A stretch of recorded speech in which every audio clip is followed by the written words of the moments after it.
Hey guys నా 2 minutes face shaving routine అయితే చూపిస్తాను. డ్రై ఫేస్ మీద ఫేస్ షేవ్ అసలు చేయకూడదు. సో నేనైతే బయో ఆయిల్ యూజ్ చేస్తున్నా. మీరు అలోవెరా జెల్ ఫేస్ క్రీమ్ ఏదైనా యూజ్ చేయొచ్చు.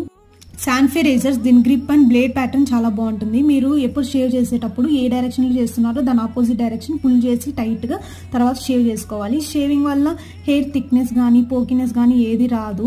నేనైతే ఐబ్రో పార్ట్ వదిలేస్తున్నా, ఎందుకంటే థ్రెడింగ్ చేయించుకుంటా. నాకు కొంచెం స్ట్రాంగ్ అండ్ థిక్ హెయిర్ ఉంటుంది. సో మిగతా ఫేస్ మొత్తం చాలా జెంటల్గా 45 degrees స్లాంట్గా పెట్టుకొని అయితే షేవ్ చేసుకోవాలి. స్ట్రైట్గా అస్సలు షేవ్ చేసుకోకూడదు, కట్స్ వచ్చేస్తాయి.